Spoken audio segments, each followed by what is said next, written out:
What it do? What it do? Where they at, though? What's up, y'all? Another edition, Fight Court. I'm Dean Thomas, my man Ryan Quinn, all the way representing South Florida. What a weekend it was in New Orleans. So first, Dustin Poirier gets his retirement send-off fight. But that wasn't the news to me. We knew that was going to happen. You know what was news to me? I was out in New Orleans. You know what was news to me? What? There's a lot going on. Let me get shot for this. Bourbon Street is such a shithole. Really? Oh. I've never been in New Orleans. Oh my goodness. Bourbon Street is like modern day Sodom and Gomorrah. Oh boy. Yeah. Isn't that where John Rocker and Pat Mahomes Sr. almost got into a brawl on Super Bowl weekend? It had to be. There's like just walking around Bourbon Street, I'm thinking like, how does anything good come out of this? Like you literally, like if you are going to hang out on Bourbon Street, like you have to have, like you should have brass knuckles. And sounds a like gun. my kind of spot. It's madness. And then it just smells like, and the humidity there is way worse than Florida, so it smells like shit, like hot shit, like baking hot shit. And in the mornings, it's so bad that every night in the middle of the night, they have to pressure wash the streets. What from what? Just from people? Just from littering? People, yeah. I never seen like wow. I walked out of the hotel in the morning, like 6:30 in the morning, and the streets were like soapy, wet because of them pressure washing the smut off of the ground. Like you feel dirty walking outside. That amazes me because I've been to some pretty gross areas around the world. Most of them where I lived, but and none of them, I guess, were that bad, or maybe they just didn't care to clean it up. Dude, when I tell you it's bad, it is bad, man. It is the grossest city I think I've ever been into in terms of just like, oh, really? Like people come here and hang out. Wow. Like it was pretty gross, man. It was pretty gross. But anyway, man, enough about my plight and my nonsense. How'd you enjoy the fights? I thought it was a good card. It was a fun and entertaining card. I didn't make any picks, so to speak, but if anyone I chose, it was like the underdogs were just winning all night, which was crazy. I made picks. Dude, I made picks for the first time with the company. I was 0 for 5. That's what it was. So it's not just me, right? Like it was no, it was not you. It was a betting nightmare. I had friends that like bet on a bunch of underdogs, and I was like, "Yo, the dog." They say the dogs are barking, the bettors, and it was crazy. It was shit. It was everything. The Kevin Holland and D-Rod, I was like, what the? I thought Kevin was gonna get, but it's just like, and you know, it's funny because like D-Rod didn't do anything crazy good. He had the right game plan, and then it's like he went away from it. Like it was so crazy. Like he got in his face early on, and then I don't know if even like later in the first round he like backed away, and it was like you got his attention, but now you have Kevin Holland's attention and you're backing up. That's not good. But then he won. It was just that fight was the epitome of the whole night. To me, that fight was annoying to watch. Actually, it's like, you know, you go into this fight. Kevin Holland has had this wild career of where you kind of knew how talented he was. Like everybody talks about how talented he is. He's got knockouts over like Joaquin Buckley and Jacare, and he's done all these crazy things. But then he's got like these weird losses, and then you go, and we've always kind of attributed his weird losses to, oh, he just doesn't care, or he's in the wrong weight class. So now he drops back down to 170. He has this crazy win over Luque. He has a very competitive fight with JDM, and he's on a 2-fight winning streak. And you're thinking, man, he might be one of the guys at 170. He's right there with him. And I'm thinking that this is fighting behind. This is a step down for him. I'm thinking this is just easy money for him. And then he goes out there and puts up this horrendous performance. Lays an egg. Bad decision making, like one after the other. And the whole time I'm thinking to myself, This is why I never trust guys when they tell me, "Oh, I'm losing fights because I'm in the wrong weight class." No, you're losing fights because you just make bad decisions in fights. Man, This is a perfect example of that. one of the really bad decisions I saw he's making was what he didn't do in situations. Now, actually, I saw a lot of this, especially in this fight. He was headhunting. Like he had D-Rod hurt, and then he just kept trying to throw the punches in the same spot. He refused to go to the body to try to open up a little bit.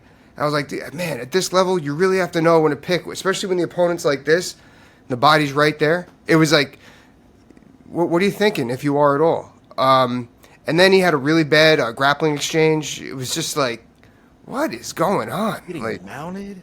yeah, twice, right? And this within like 2 minutes of each other. Like, Yeah. You know what's so frustrating about this for me is, being involved in MMA since the '90s, and it wasn't even MMA back then, but I digress. NHB. Yeah, NHB, Valet Tudo, no holds barred, whatever, anything goes, however you want to refer to it.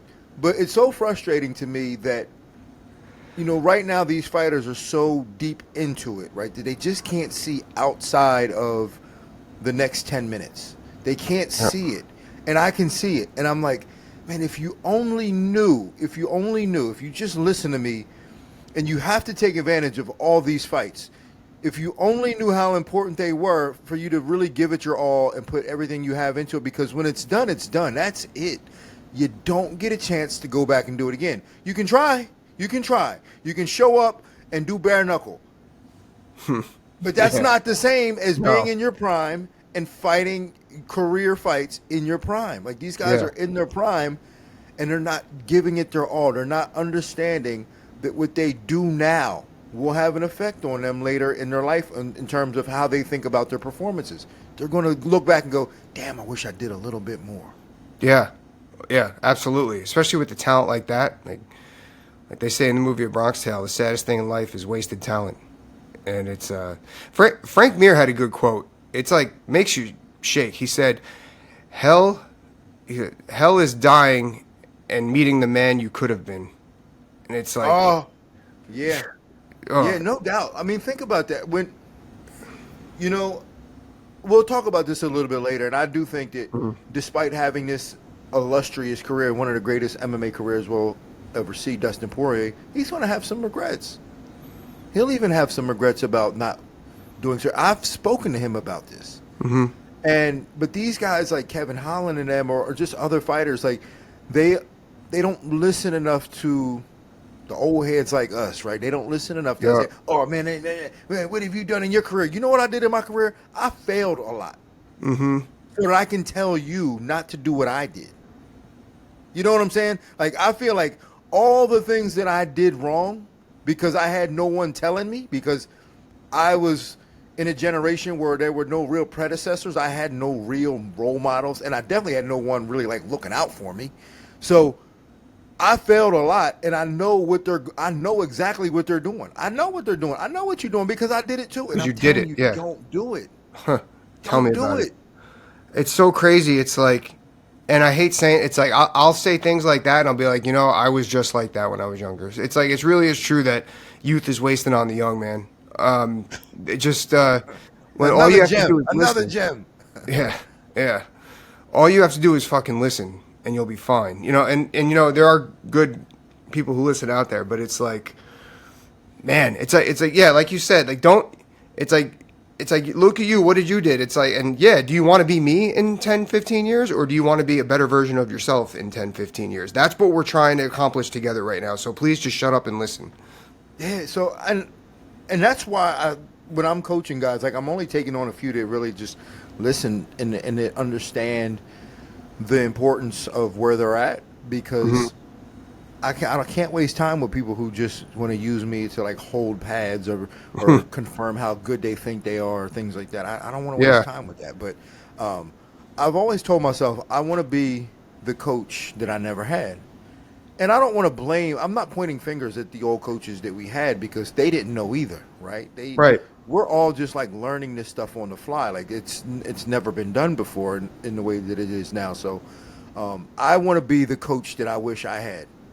And give these fighters what I didn't have. I had good coaches. I had bad coaches. I just look at it as it was my job to be better than all of them. That's it. They didn't teach me or give me knowledge just to do the exact same thing they did. I'm supposed to be better. And by doing that, I had to remain open-minded. Because if I just did, and this goes back to like what we were talking about with Tim Baghurst, if I'm just doing what they said because that's when they know, then a whole generation of knowledge was wasted because I'm just doing the exact same shit. I'm coloring in the lines. No one's going to be noticing you because you're coloring in the lines. It's okay to color outside the lines, for lack of a better term.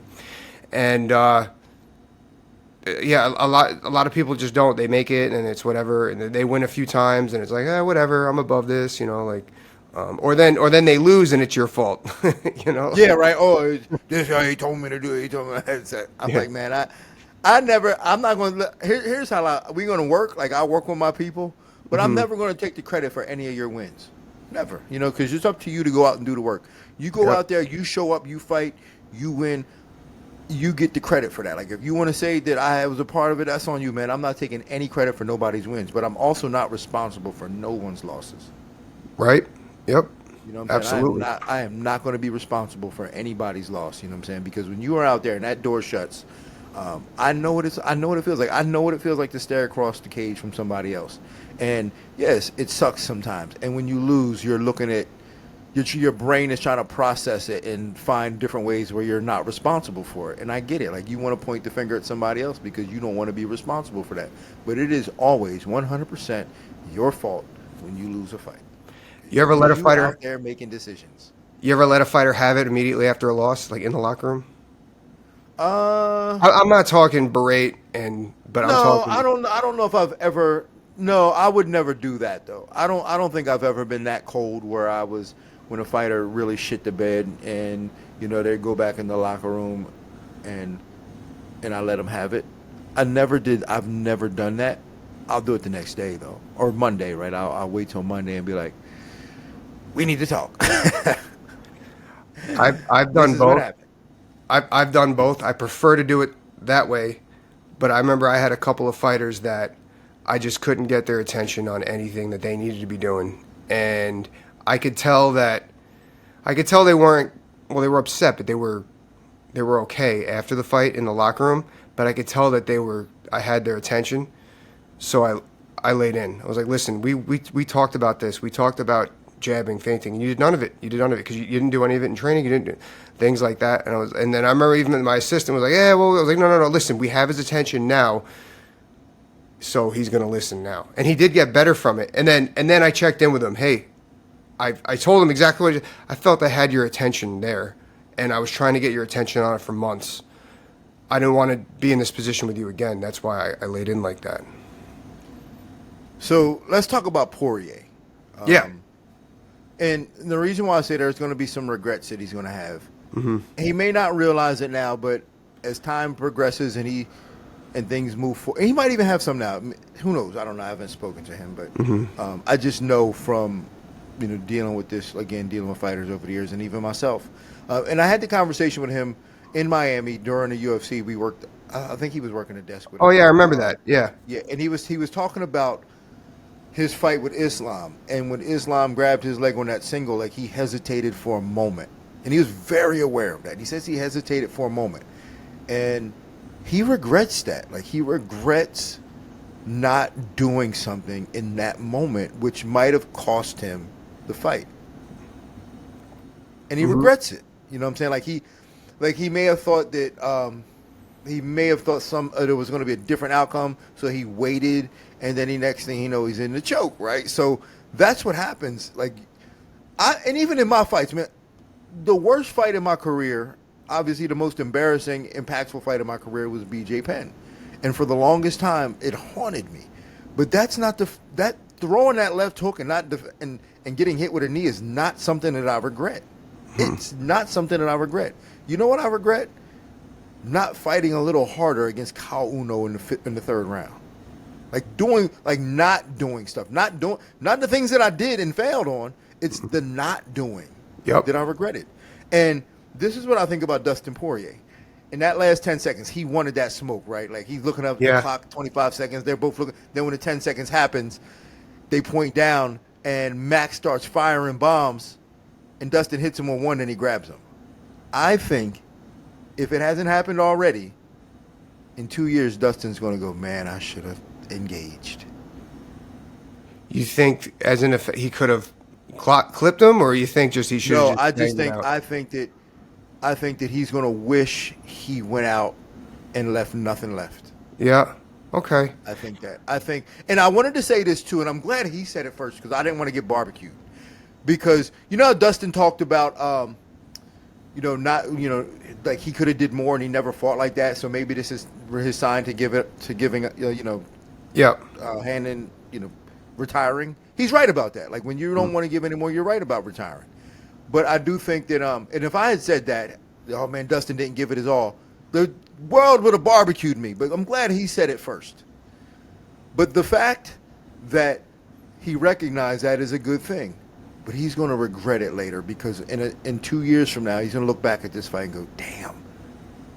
Like not knowing if he's up on the scorecards. Maybe he thought he was maybe he thought there was a chance that he could have won and he was winning the fight and could have walked away with the belt. Maybe that influenced his decision to not want to get knocked out and just grab Max because maybe he thought he could have won a decision.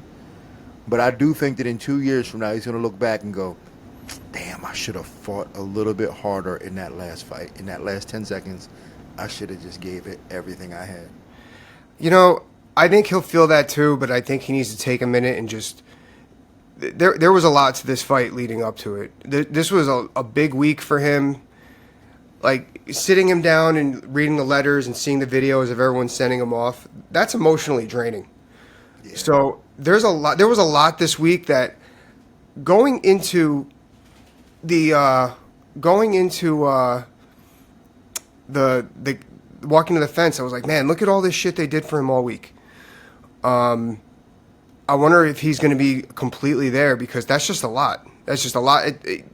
For lack of a better word, distraction. But it takes that emotional investment away from the fight. Plus, that this is it. You're like, this is it. So I wonder if it all led to, because he stood there for 8 seconds. So I wonder if he didn't have all that, if he would have had 8 more seconds to stand with him or 3 more to stand and bang. Because I could see it too. It's very easy to look at that last 10 seconds and be like, man, I could have. But then if you circle back the last 24 hours, it's like, shit. Like there was a lot going on for him. I just think that he might have, like, not knowing that he was losing the fight. Like he didn't know he was losing. Like I think, because he even said that, like he said, watching it back, he thought he was doing better than he was. Like he's watching back and he's like, yeah, Max was winning some exchanges that I thought maybe I had won. So I think that in his head, he's thinking, there's a chance I can walk out of this with the BMF belt. Yep. I mean, I'm not sure he was processing all that intently, but so why then? So why risk getting knocked out in the last 10 seconds? Mm-hmm. Yeah, then you're getting. He now has more knowledge of the situation than he didn't have prior then too. Right. So.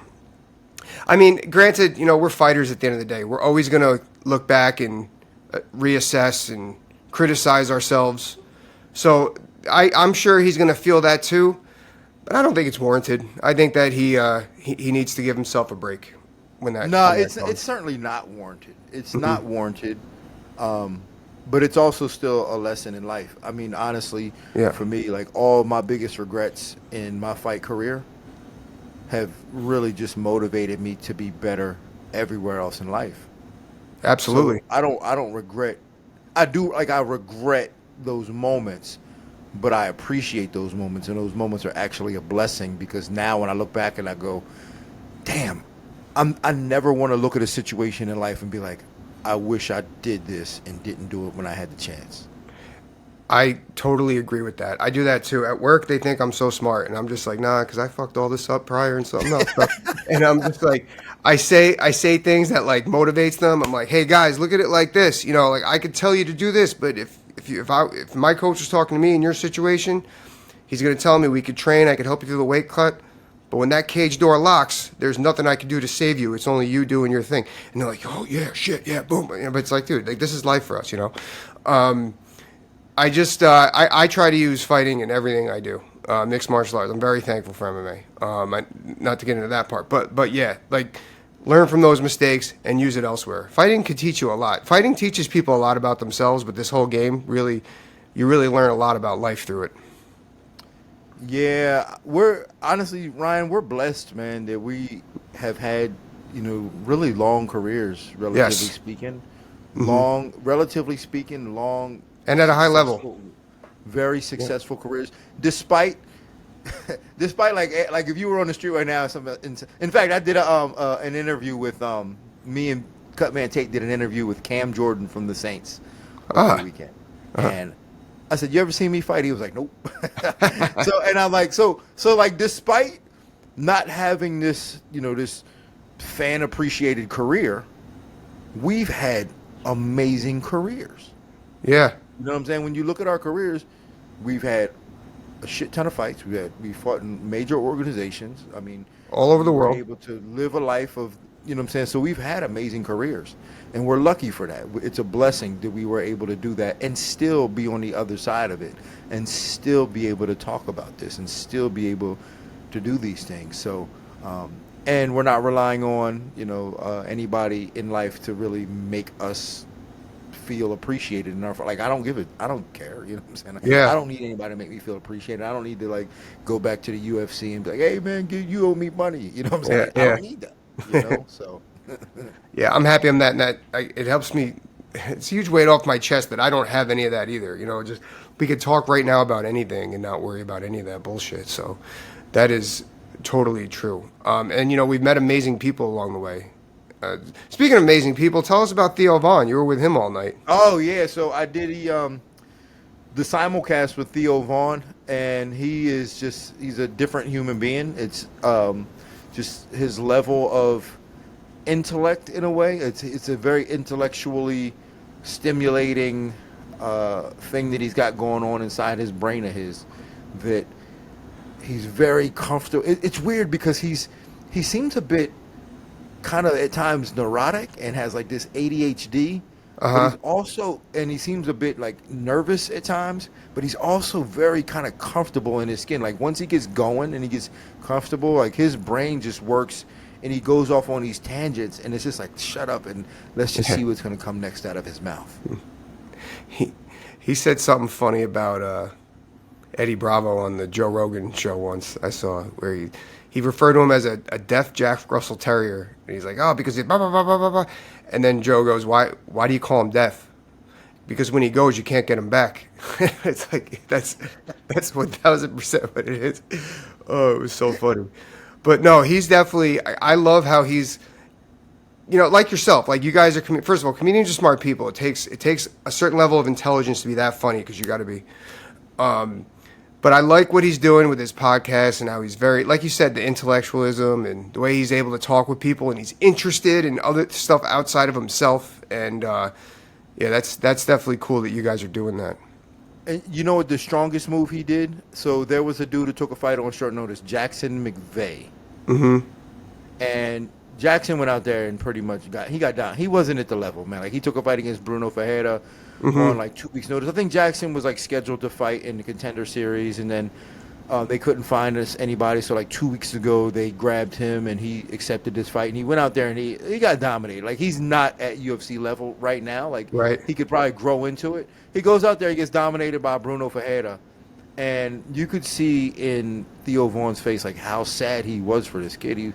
And like in the middle of the simulcast, like Theo takes his headphones off and he's like, Jackson, and he's talking to him. He's like, hey, man, you're a warrior, man. I know you took this on short notice, man. Don't be sad about this. And you can see Jackson look at Theo Von, and despite losing his UFC debut in front of thousands of people, that made his day. I think that moment might be bigger for him than maybe a win. Yeah. It made his day that Theo Von saw him and recognized him and went out of his way to tell him that. And that to me was a special moment, because you know me, man, when a dude loses, I'm like, yo, get this bum out of here. Yeah. And Theo is like, he's so empathetic to these guys. Yeah, he's like so empathetic to him. And I was like, and then when it was over, when the guy came out and Theo was like, yo, come get a picture with me. And I'm sure that dude's probably still thinking about showing everybody his picture with him and Theo Von. Yeah. That's awesome. What did you think of Pitbull and Dan Ige? Man, it was a night. It was a. Nixick hit me up afterwards and asked me what I thought about his guys, and I just said, man, I don't know what it is. I think maybe in their head, like sometimes visualization is good, right? We often talk about visualization, Right. but you got to visualize the other scenarios. Yeah. I think sometimes we get into this mode of visualization. I used to do this too, man. Like you visualize not walking out in the cage and just punching the dude in his face, and he just goes boop, and that's the end of the fight. And I think what happens is that at some level, and now even at the highest of the high levels, I don't think that it's that unrealistic, their visualization, but I do think that there's a situation in which they're visualizing the fight to be a little different, and when it is a little different from their visualization patterns, they struggle with activity. And I think that's what happened with both of his guys, because they just went out there and just waited and waited and waited and waited, and it would do something and nothing, and it didn't work, and they'd wait and wait, and I was just like, and next thing you know, he's on his back and he's just getting hit. It's just like, oh man. So it's funny. Speaking of visualization, sometimes I would over visualize or train to certain situations. I remember the awkwardness in the fight was the familiarity that I felt in training, if that makes sense. Like, why does this feel exactly like training? This is fucking weird. Like, like that dry skin on you and like the smell of the mat, whatever the case. And, but I don't think that's a fight that Ige loses all the time. I thought he was going to win the fight. It's just a couple things didn't go his way that ended up losing rounds. I did think, though, I thought Daniel Cormier had an unfair take on Pitbull, though. He said something about, his career in Bellator, he did this, he did that. First of all, the UFC never mentions he knocked out Michael Chandler. I notice that all the time. Everyone else that beat Michael Chandler, it's good spot. The UFC never talks about him like knocking out Michael Chandler. But Daniel said something about, he goes, I'm just not seeing him as a fighter that does something. I'm not seeing him as a fighter who does enough. Basically saying he doesn't have enough volume or anything like that. Oh yeah, I know exactly what you're talking about. Yeah, I remember him kind of being hard on his activity level. I thought that was really unfair, because at that point his UFC career, because he said his UFC career at that point was only like 6.5 rounds against some of the most dangerous strikers in the division. It's very difficult to gauge and to have a high amount of volume, especially when you're an explosive striker like that. I think his striking is a little bit better than that take, is what I'm saying there. But I felt that his wrestling looked pretty good. I think that maybe Ige didn't expect that, like just the single leg or high crotch to a body lock, things like that. I wouldn't have expected that either. It's not something he totally did. He was more of a striker, even though he's black belt in jiu-jitsu in Bellator. Yeah, I just think that's a fight you easily learn from, and you don't lose the next one like that. Nah, Ige expected that. I spoke to him about it. He knew that Pitbull was going to wrestle him. I just think that he might have thought it'd be easier and maybe at some level. And it could be a very small, minute way of underestimating him and overestimating yourself. It doesn't mean that you thought he sucked. It just means that you thought it was going to go a little different. I mean, it happens like anytime you lose a fight, it's a matter of underestimating the guy, because in your head you thought you were going to win. Yeah, of course. You were better. Yeah. I think that the thing that Pitbull did right was he stayed very, very patient in select positions. Like when he got the body lock, he didn't rush to a lift. He had that body lock, and usually, and we all lose it. In wrestling, you get your hips away when you're trying to escape. In MMA, you kind of lose that because the scrambles are so much more encouraged. I think maybe he felt Ige going to fight the hands and his hips came in, and then that's when he went for the body locks and went down. Just little things like that. Just go back to some textbook wrestling, you get those escapes, and you're good. But yeah, it's not a fight that he loses all the time. Nah, I think he's better than that. He just didn't show up fully, and same thing with Zell Huber. Zell Huber didn't show up, and that was 100% looking at a 39-year-old man across the cage who has known to be a little weak in the chin, thinking that, oh man, it's because you couldn't have predicted that fight to go that way. No. Yeah, just, and like you said, over visualization. I've had those fights too, where I remember I had this one guy where I beat the shit out of him as an amateur. I beat him 3 10-8 rounds, and then I fought him as a pro, And I remember I overtrained for that fight. And he actually won the first round, and he almost won the third round. And I was like, shit. I won, but it was a very close unanimous decision. It's a learning lesson too. Yeah. You're like, holy shit, I don't let these guys keep it this close, man. This guy's not that good. Yeah. Even my dad was like, what were you doing out there? I'm like, I fucking won. Leave me alone. Yeah, right. I won. That's all that matters. Yeah. So this weekend we got Robert Whittaker, Yeah. Reiner, the Ritter. I think Reiner the Ritter's going. And I'm just going to say it like this. I don't really mean it like this, but I think he's going to kind of walk through Whittaker. I know what you mean. I feel the same way.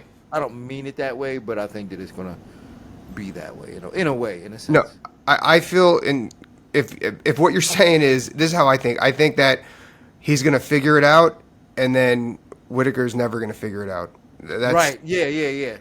That's I think, the first 2 rounds will be, Whittaker trying to keep the distance, him getting caught up a little bit. But I think as the fight progresses, the Ritter figures it out and Whittaker doesn't figure it out. And he gets caught up and it gets a little claustrophobic for him. And he loses a decision where he's like, that sucked. This was frustrating.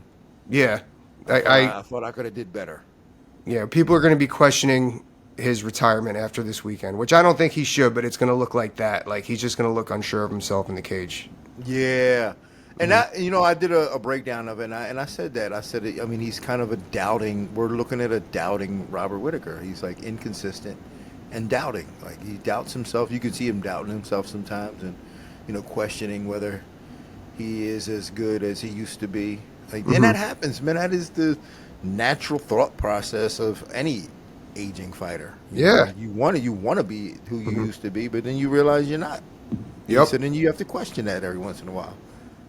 Do I think it propels Ritter in title contention? No, but I think that he's going to win this fight pretty soundly. Yeah. So then, what do we got in the co-main? We got Jan and Mcghee. Mcghee, yeah. That's going to be a great fight. Yeah, I love that fight. I think it's just too big of a step up for Mcghee. Yeah, it'll be exciting. Man, I do. I just think that Jan is a better version of Mcghee right now where they're at in their careers. I think his selectiveness and his striking and his activity is really going to pay off here. I think he's going to find angles or just really score when Mcghee opens himself up. Yeah, I think that if this fight was done in Vegas, I think it's a little closer. But like the fact that Mcghee has to go all the way out to Abu Dhabi, I think it's just too many variables for him to overcome to beat a guy who's got a style similar to yours and probably a little better. Yeah. And much more experience with it. A lot more experience at that style. So it's a tough ass for Mcghee. We actually, speaking of which, I actually posted on our page today, Joshua Van said that Petr Yan is the fighter that he watches because it's a lot like him and he wants to emulate that. Yeah. I saw that. Yeah, I saw that. I actually remember when he said it. Yeah. Then we got Magomed Sharapov Magomedov. Yep. He's going to beat the hell out of Marc-Andre Barriault. I think so too. This is a gift given to him for making him fight Michael Page in his last fight. Yeah, I think so too. Yeah, they literally gave him the guy in the division with the worst defense in the division. The worst feet and the worst defense in the division. And he's durable. So he's going to be, it's a matter of how long can he take it? No, I agree with you. I was actually trying to watch some highlights for Andre, and I was like, I don't see it. You don't want to get that firefight going with Char. No, this is a terrible matchup for him. And Mark's a good, very durable guy, but he's been knocked out before, so you got to also take that into account too. Now, Shara Bullett's not a power puncher, but when you're dealing with a guy who's been knocked out before, he's a sniper. So I'm thinking he knocks him out early in the second round. Yeah, I'm with you on that. I'm with you. Actually, I wouldn't be surprised if it's like within the first 2 minutes, but I think it's going to be. I think it's going to be there. He's getting pieced up for sure. Then one of the most interesting fights on the card to me that's really going unnoticed, but and that is Bryce Mitchell and Saeed. Yeah, like Bryce Mitchell fights are always so publicized, and I noticed that. I'm like, oh shit, he's on this card. I think that Bryce just gets beat up, just ragdolled, and just I know. I just think that they're trying to squeeze anything they can out of that young man.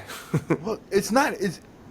I literally think Bryce might have some head damage, man. I think that Josh, because we don't see it a lot in MMA.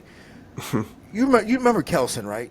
Yeah, yeah, Boxing coach Kelson. He yeah. fought Miguel Cotto and never been the same. Like he can't speak properly. Never been the same. When you look at like Meldrick Taylor, like that one fight against who was the Mexican? I forgot. Whatever it is, you guys can look this up.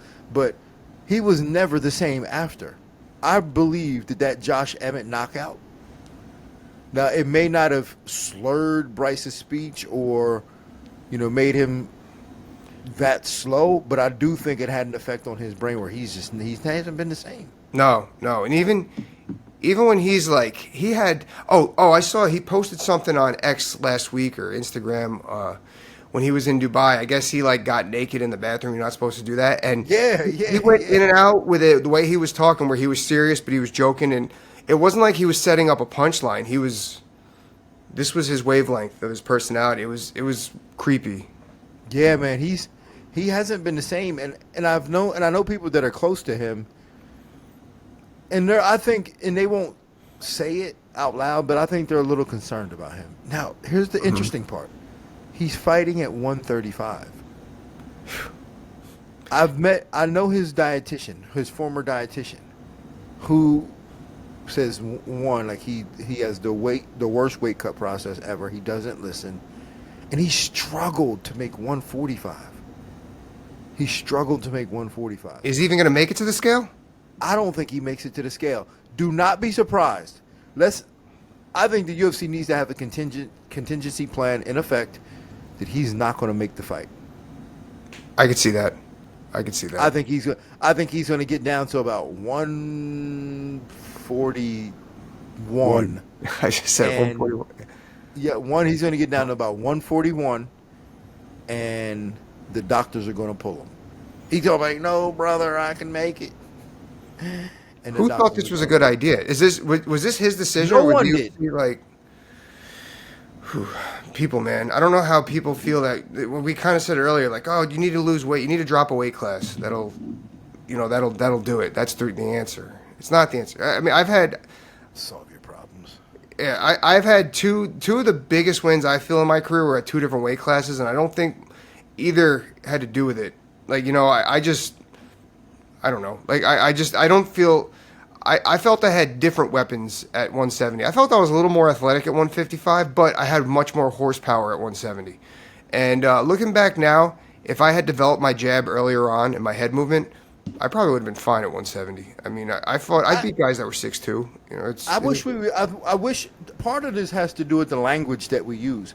If we change the way we talk about this and we change the language about how we speak of this, it changes the way we think about it. If we just start looking at it like this, oh, I don't have the skill set for that weight division, it changes. It changes the way we think about weight classes. Mm. You're not too small. You're just not good enough. Yeah. You don't have the skill set for it. Like if you're fighting at a heavier weight class and you're the undersized fighter, you need better footwork and you need more speed. And if you don't have that, that's what you're lacking. It's not the fact that you're just not bigger and strong enough. You don't have the footwork or the speed for it. Right. So think of it that way. Then it changes things. Because now you're like, you know what? I can fight at this weight class. I just need to get my footwork better. I need to get better speed. And I need more skills. Mm-hmm. Yeah, I agree with you. Well, I don't think that went through Bryce's head. That definitely. He was like, brother, I'm going to be the bigger guy at 135. And I'm not going to be dealing with these monsters at 145 anymore. And blah, blah, blah, blah. It's like... Dude, he's and I feel like he has a pretty good MMA double leg, and he's not going to have that at 135 because he's going to have no horsepower. I feel like the level change is going to suck. Yeah, he's just he might get one. It's going to him doing a double leg in the first round might do more damage to him than his opponent. If he makes it to the fight, I can't see how this goes good for him. Yeah. Like he's fighting Saeed Nurmagomedov. He's gonna get like just rolled over. I can't see how that goes good for him. Unless he catches Saeed in like an early submission, which is always like unless he like catches him like a guillotine before the fight gets going, or like Saeed gets a takedown and lands in a triangle, and before the fight gets going, he just gets caught in a submission. But if this fight goes a couple exchanges, Bryce, I don't see how Bryce can win. I feel like people still think Bryce is the guy who.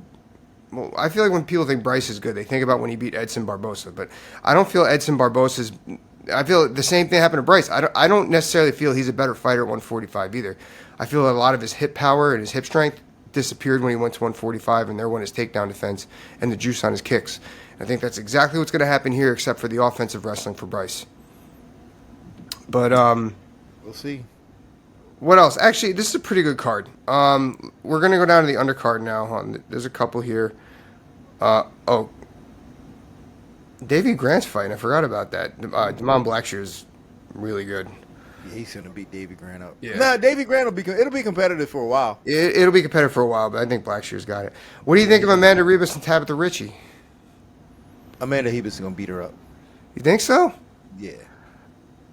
Tabitha Ricci is a really good competitor. Like you could tell she trained, like she competed a lot in like IBJJF jiu-jitsu because like she's a really good competitor in terms of like getting a game plan, fighting well within the rules, and scoring points and holding on to leads and things like that. She's really, really good at that. But I think Amanda Ribas is, she's more of a fighter.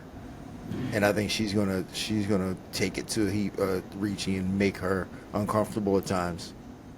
I feel that Amanda is really good at keeping a fight really busy, and I feel that Ricci can get lost there. But I also feel that Ricci could chew up some time against the fence that Amanda has had issues with, and Amanda might try to play a little too much jiu-jitsu on her back, and I think she might lose rounds like that. That's the one thing that I see as an issue there is she just plays a little too much with the grappling, and she shouldn't either. She's a much better striker than she is a grappler. When she's striking, she stays busy, but I think like it's kind of like she just gets too comfortable with them hanging on her leg or hanging in the body lock or hanging out in the guard, and it's her fight to lose is what I'm saying, and I think that Tabitha might capitalize in those areas. Now, I don't know. I could see it going the distance. I'm flipping a coin. I don't think that Tabitha's going to get beat up, though. No, she's too good of a competitor to get beat up. No, I don't want to say that because Manon Fiore pretty much beat her up. But she's a good competitor and knows how to stay out of trouble and fights really smart with a really good IQ. But I think that Amanda Ribas makes it a little ugly for her and forces her into some fighting positions that she's not prepared for. Right. Okay. We will see. Well, anything else going on in the MMA world? Oh, Tom Aspinall just got announced. Oh, did they announce the opponent yet? Cyril Gane in October for the heavyweight title. UFC 320, like an hour before we recorded this, they just dropped a ton of fucking fights. Who else is fighting? Yuri's fighting. There was like 4 fights announced that were bangers. Hold on, I gotta pull it up. UFC 320, where's that going to be at? It's in October, so let's see. Is that no? That's not Vancouver. That is Nevada. Yeah. Yes. And Petr versus Ankalaev for the rematch. Oh, really? Yeah. And Brandon Moreno versus Henry Cejudo. Yeah, Rodriguez, Diego Lubas. Yeah, this card's a freaking Anthony Hernandez versus Jared Cannonier. This card, they just dropped a bomb. Okay, Prohashka and Roundtree at 320. Yes. Oh yes. man, we. Okay, here we. Hold on. Wait a minute. I just said, dude, 320. Ankalaev Pereira, Merab Sandhagen, Yuri Roundtree. Yeah. This card, they just dropped this all within the last hour. Yeah. This is gonna be the best card of the year. 100%. Oh wow, they done loaded this card up. For real. Whew. We gotta get Anthony Hernandez back on and talk to him again. Anthony Jared's Hernandez? Cool. Yeah, he's Yeah. cool, dude. Let's get him on soon. So, yeah, man. Dominic Reyes, Alexander Rakic. Yeah, okay, yeah. Well, we got time to break that down. Yeah, we got plenty of time. So, but yeah, man, I got to get up out of here, man. I got a flight to catch in a couple hours, man. I'm headed to Abu Dhabi to chop it up, do this pre-show, this post-show, this in-fight analysis, and try to stay cool, man. It's hot out there, man. Yeah, it's hot here. I'm freaking sweating right now. Yeah, it's like 105 degrees with 99% humidity. Oh, hideous. Ugly. Yeah. Stay inside. I look forward to that. So, Ryan, always a pleasure, my friend. Always a pleasure. Always a pleasure. Can't wait to chop it up with you again next week. Well, I'm going to miss you on the mats this week, but I'll hopefully be there next week. All right. If you enjoyed the show, make sure you tap in, hit like, share, subscribe, tell your friends about it. We're going to be back every week. You know that we have nothing but love for you. And on that note, this court is adjourned.